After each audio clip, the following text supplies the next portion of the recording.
नमस्कार दोस्तों, आर के हिंदी स्टोरी में आपका स्वागत है। आइए सुनते हैं अमरनाथ जी की लिखी कहानी दोपहर का भोजन।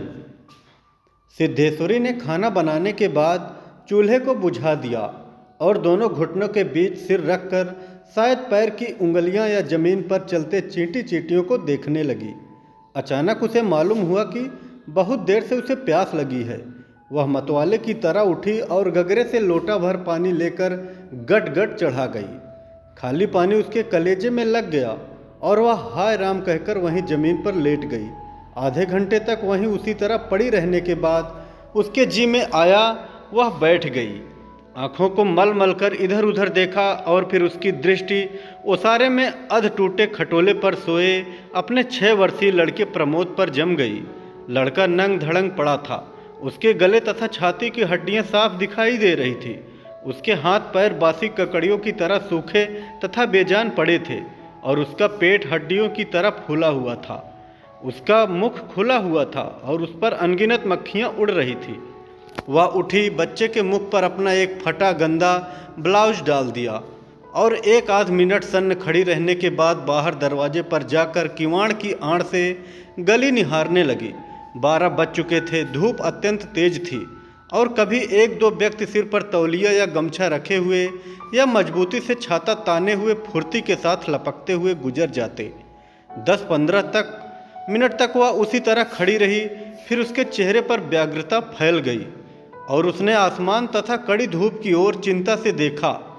1-2 क्षण बाद उसने सिर को किवाड़ से काफ़ी आगे बढ़ाकर गली के छोर की तरफ निहारा तो उसका बड़ा लड़का रामचंद्र धीरे धीरे घर की ओर सरकता नजर आया।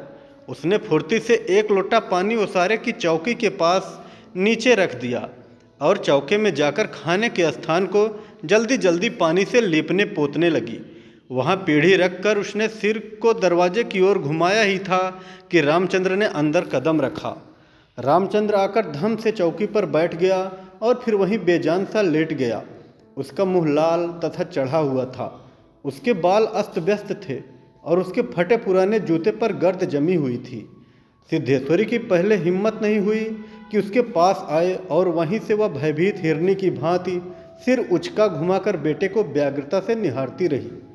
किंतु लगभग 10 मिनट बीत जाने के पश्चात भी जब रामचंद्र नहीं उठा तो वह घबरा गई। पास जाकर पुकारा, बड़कू बड़कू, लेकिन उसके कुछ उत्तर न देने पर डर गई और लड़के की नाक के पास हाथ रख दिया। सांस ठीक चल रही थी। फिर सिर पर हाथ रख कर देखा, बुखार नहीं था। हाथ के स्पर्श से रामचंद्र ने आंखें खोली। पहले उसने माँ की ओर सुस्त नज़रों से देखा, फिर झट से उठ बैठा। जूते निकालने और नीचे रखे लोटे के जल से हाथ पैर धोने के बाद वह यंत्र की तरह चौकी पर आकर बैठ गया। सिद्धेश्वरी ने डरते हुए खाना तैयार किया। यहीं लगाऊं क्या? रामचंद्र ने उठते हुए प्रश्न किया। बाबूजी खा चुके? सिद्धेश्वरी ने चौक की ओर भागते हुए उत्तर दिया। आते ही होंगे। रामचंद्र पीढ़े पर बैठ गया। उसकी उम्र लगभग 21 वर्ष की थी। लंबा दुबला पतला गोरा, रंग, बड़ी बड़ी आंखें तथा होठों पर झुर्रियाँ। वह एक स्थानीय दैनिक समाचार पत्र के दफ्तर में अपनी तबीयत से प्रसूडरी का काम सीखता था। पिछले साल ही उसने इंटर पास किया था। सिद्धेश्वरी ने खाने की थाली सामने लाकर रख दी और पास ही बैठकर पंखा करने लगी। रामचंद्र ने खाने की ओर दार्शनिक की भांति देखा। कुल 2 रोटियां, भर कटोरा पनियाई दाल और चने की तली तरकारी। रामचंद्र ने रोटी के प्रथम टुकड़े को निगलते हुए पूछा, मोहन कहाँ है? बड़ी कड़ी धूप हो रही है। मोहन सिद्धेश्वरी का मझला लड़का था। उम्र 18 वर्ष थी और इस साल हाई स्कूल का प्राइवेट इम्तिहान देने की तैयारी कर रहा था। वह ना मालूम कब से घर से गायब था और सिद्धेश्वरी को स्वयं पता नहीं था कि वह कहाँ गया है। किंतु सच बोलने की उसकी तबीयत नहीं हुई और झूठ मूठ उसने कहा, किसी लड़के के यहाँ पढ़ने गया है, आता ही होगा। दिमाग उसका बहुत तेज है और उसकी तबीयत 24 घंटे पढ़ने में लगी रहती है। हमेशा उसी की बात करता रहता है। रामचंद्र ने कुछ नहीं कहा। एक टुकड़ा मुंह में रखकर भरा गिलास पानी पी गया, फिर खाने लग गया। वह काफ़ी छोटे छोटे टुकड़े तोड़कर उन्हें धीरे धीरे चबा रहा था। सिद्धेश्वरी भय तथा आतंक से अपने बेटे को एकटक निहार रही थी। कुछ क्षण बीतने के बाद डरते डरते उसने पूछा, वहाँ कुछ हुआ क्या? रामचंद्र ने अपनी बड़ी बड़ी भावहीन आंखों से अपनी माँ को देखा, फिर नीचे सिर करके कुछ रुखाई से बोला, समय आने पर सब ठीक हो जाएगा। सिद्धेश्वरी चुप रही। धूप और तेज होती जा रही थी। छोटे आंगन के ऊपर आसमान में बादल के एक दो टुकड़े पाल की नाव की तरह तैर रहे थे। बाहर की गली से गुजरते हुए एक खड़खड़िया इक्के की आवाज़ आ रही थी और खटोले पर सोए हुए बालक की सांस का खर खर शब्द सुनाई दे रहा था। रामचंद्र ने अचानक चुप्पी को भंग करते हुए पूछा, प्रमोद खा चुका? सिद्धेश्वरी ने प्रमोद की ओर देखते हुए उदास स्वर में उत्तर दिया, हाँ खा चुका। रोया तो नहीं था? सिद्धेश्वरी फिर झूठ बोल गई, आज तो सचमुच नहीं रोया। वह बड़ा होशियार हो गया है। कहता था बड़का भैया के यहाँ जाऊँगा। ऐसा लड़का, पर वह आगे कुछ न बोल सकी, जैसे उसके गले में कुछ अटक गया। कल प्रमोद ने रेवड़ी खाने की जिद पकड़ ली थी और उसके लिए 1.5 घंटे तक रोने के बाद सोया था।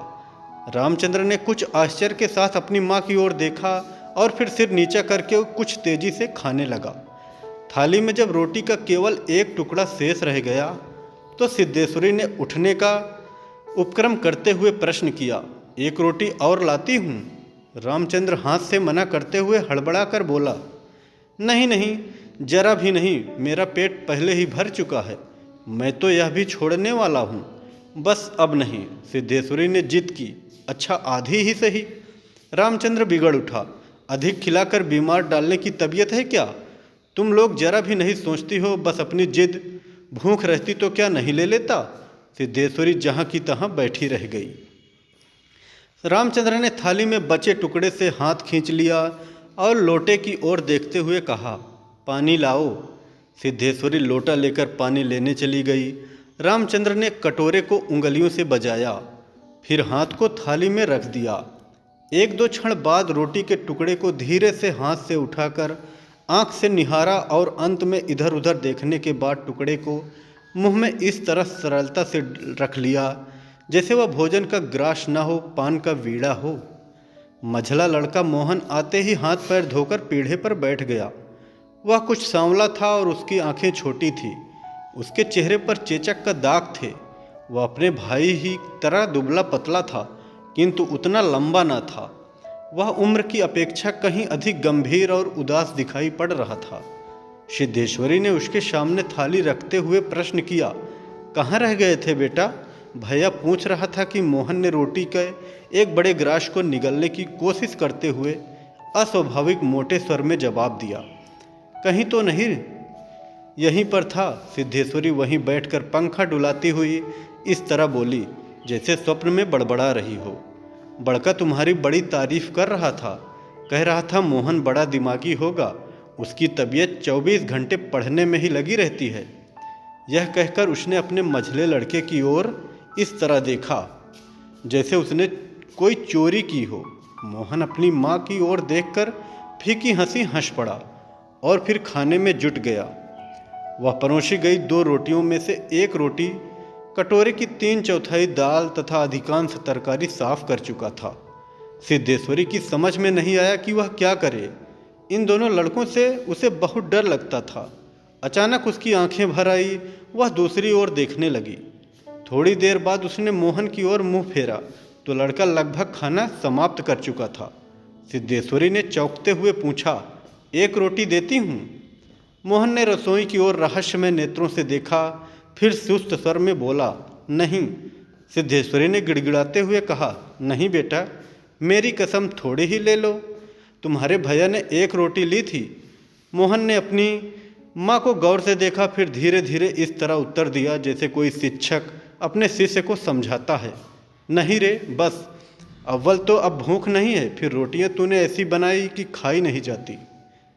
खैर, अगर तू चाहती ही है तो कटोरे में थोड़ी दाल दे दे, दाल बड़ी अच्छी बनी है। सिद्धेश्वरी से कुछ कहते न बना और उसने कटोरे को दाल से भर दिया। मोहन कटोरे को मुंह से लगाकर सुड़ सुड़ पी रहा था कि मुंशी चंद्रिका प्रसाद जूतों की खसखस घसीटते हुए आए और राम का नाम लेकर चौकी पर बैठ गए। सिद्धेश्वरी ने माथे पर साड़ी को कुछ नीचे खिसका लिया और मोहन दाल को एक सांस में पीकर तथा पानी लिए लोटे को हाथ में लेकर तेजी से बाहर चला गया। 2 रोटियां, कटोरा भर दाल, चने की तली तरकारी। मुंशी चंद्रिका प्रसाद पीढ़े पर पालथी मारकर बैठे रोटी के एक एक ग्रास को इस तरह चुभला चबा रहे थे जैसे बूढ़ी गाय जुगाली करती है। उनकी उम्र 45 वर्ष के लगभग थी, किंतु 50-55 के लगते थे। शरीर पर चमड़ा झूलने लगा था। गंजी खोपड़ी आईने की भांति चमक रही थी। गंदी धोती के ऊपर अपेक्षाकृत कुछ साफ बनियान तार तार लटक रही थी। मुंशी जी ने कटोरे को हाथ में लेकर दाल को थोड़ा सुड़कते हुए पूछा, बड़का दिखाई नहीं दे रहा है? सिद्धेश्वरी की समझ में नहीं आ रहा था कि उसके दिल में क्या हो गया है, जैसे कुछ काट रहा हो। पंखे को जरा और जोर से घुमाते हुए बोली, अभी अभी खाकर काम पर गया है, कह रहा था कुछ दिनों में नौकरी लग जाएगी। हमेशा बाबूजी बाबूजी किए करता है। बोला, बाबूजी देवता के समान हैं। मुंशी जी के चेहरे पर कुछ चमक आई। शर्माते हुए पूछा, ये क्या कहता था कि बाबूजी देवता के समान हैं? बड़ा पागल है। सिद्धेश्वरी पर जैसे नशा चढ़ गया था। उन्माद की रागिड़ी की भांति बड़बड़ाने लगी। पागल नहीं है, बड़ा होशियार है। उस जमाने का कोई महात्मा है। मोहन तो उसकी बड़ी इज्जत करता है।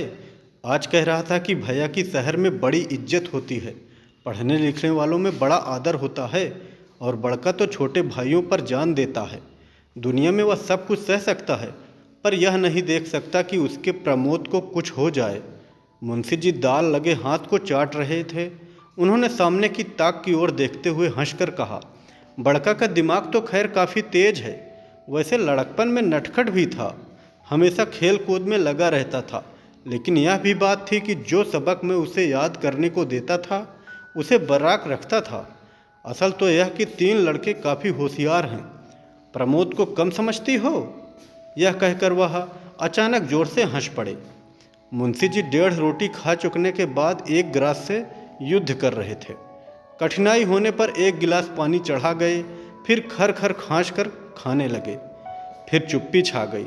दूर से किसी आटे की चक्की की पुक पुक आवाज़ सुनाई दे रही थी और पास की नीम के पेड़ पर बैठा कोई पंडूक लगातार बोल रहा था। सिद्धेश्वर की समझ में नहीं आ रहा था कि क्या कहें। वह चाहती थी कि सभी चीज़ें ठीक से पूछ ले, सभी चीज़ें ठीक से जान ले और दुनिया की हर चीज़ पर पहले की तरह धड़ल्ले से बात करे, पर उसकी हिम्मत नहीं होती थी। उसके दिल में जाने कैसा भय समाया हुआ था। अब मुंशी जी इस तरह चुपचाप दुबके हुए खा रहे थे जैसे पिछले 2 दिनों से मौन व्रत धारण कर रखा हो और उसको कहीं जाकर आज शाम को तोड़ने वाले हों।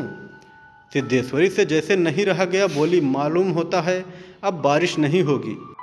मुंशी जी ने एक क्षण के लिए इधर उधर देखा, फिर निर्विकार स्वर में राय दी, मक्खियाँ बहुत हो गई हैं। सिद्धेश्वरी ने उत्सुकता प्रकट की, फूफा जी बीमार हैं, कोई समाचार नहीं आया। मुंशी जी ने चने के दानों की ओर इस दिलचस्पी से दृष्टिपात किया जैसे उनसे बातचीत करने वाले हों। फिर सूचना दी, गंगा शरण बाबू की लड़की की शादी तय हो गई है, लड़का एमए पास है। सिद्धेश्वरी हठात चुप हो गई। मुंशी जी भी आगे कुछ नहीं बोले। उनका खाना समाप्त हो गया था और वे थाली में बचे खुचे खानों को बंदर की तरह बिन रहे थे। सिद्धेश्वरी ने पूछा, बड़का की कसम 1 रोटी देती हूँ, अभी बहुत सी है।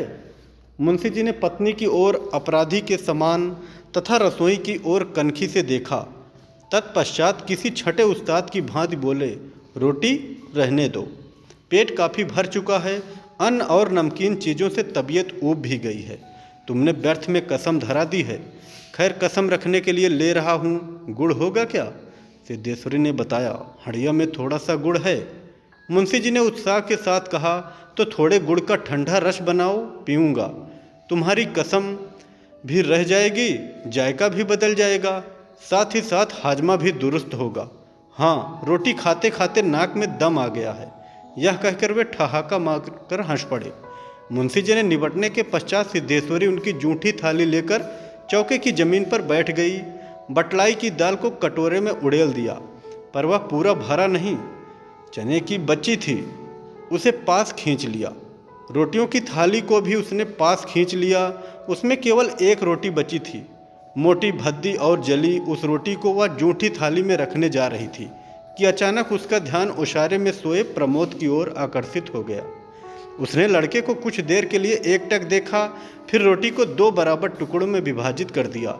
एक टुकड़ा तो अलग रख दिया और दूसरे टुकड़े को अपनी जूठी थाली में रख लिया। तदुपरांत एक लोटा पानी लेकर खाने बैठ गई। उसमें पहला ग्रास मुंह में रखा और तब ना मालूम कहाँ से उसकी आंखों से टप टप आंसू चूने लगे। सारा घर मक्खियों से भनभना रहा था। आंगन की अलगनी पर एक गंदी साड़ी टंगी थी जिसमें पैबंद लगे हुए थे। दोनों बड़े लड़कों का कहीं पता नहीं था। बाहर की कोठरी में मुंशी जी औंधे मुंह होकर निश्चिंतता के साथ सो रहे थे, जैसे 1.5 महीने पूर्व मकान किराया नियंत्रण विभाग की क्लर्की से उनकी छटनी ना हुई हो और शाम को उनको काम की तलाश में कहीं जाना ना हो। कहानी कैसी लगी कमेंट में ज़रूर बताएं।